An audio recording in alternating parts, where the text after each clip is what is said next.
When I first saw this lens, I was super skeptical about the quality and performance because of the price at $60. Maybe we're wrong? Let's get started.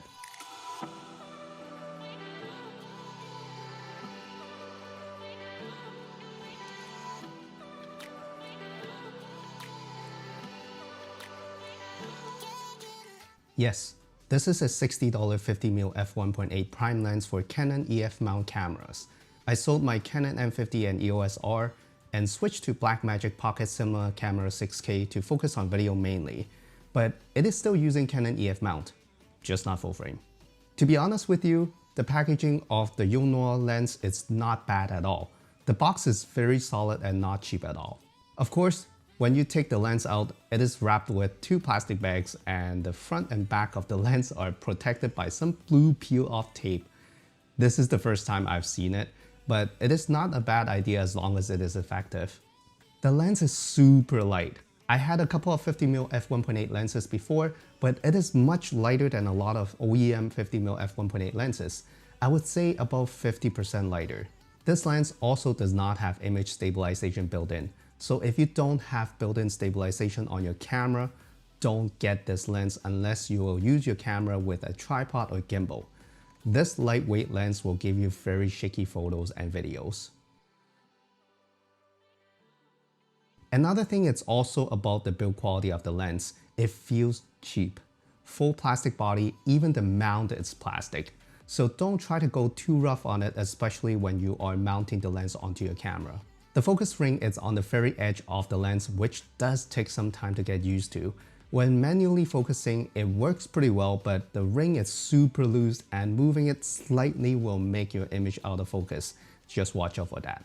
The autofocus is pretty bad on this lens as well. It works maybe 50% of the time and it's so loud that I would recommend you to stick with manual focus. Here is how loud the autofocus is recorded by the onboard microphones on my camera.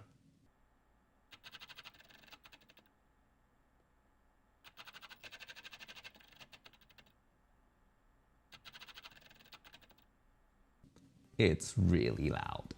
Also, the focus breathing is pretty bad on this lens. When you change the focus from far to close, you are losing at least a couple of degrees of angle. It's almost like you have zoomed in, so watch out for that if you want to use this lens for videos. Let's talk about the good things. First, it is super cheap for a lens with an aperture of f1.8. This is good for low light and blurry background. Here are some samples. I'll let you be the judge.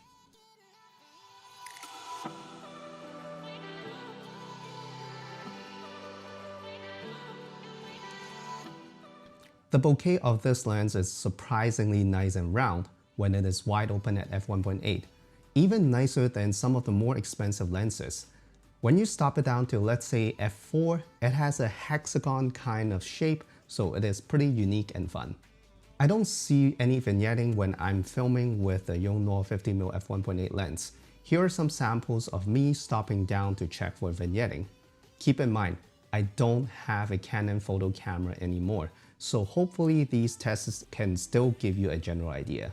Chromatic aberration wise, I don't really see it that much during my test, but I will suggest you not to use this lens in a harsh highlight environment.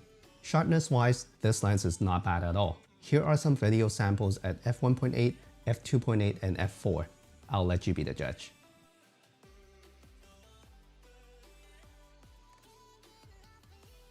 That's it. Those are my thoughts on the Yongnuo 50mm f1.8 Canon lens. Should you get this lens? If you're looking for an extremely affordable lens to get started, I would highly recommend it so you can get more practices, especially on manual focusing. It is also good to start with a cheaper lens before you learn how to take care of more expensive lenses. Is it a good lens for Blackmagic Pocket Cinema Camera 6K for videos? I would say yes. It is cheap, lightweight, and a very fun lens to use when you need that extra zoom. Again, $60 is not bad at all for an f1.8 lens. If you are looking for a better quality of lens, I would suggest you to get the original Canon 50mm f1.8 at $125. It will give you a better overall experience and resale value. I'll link it in the description below. We hope this video will help you decide whether or not you should get this fun little lens. Thank you so much for watching, and we'll see you again in the next one.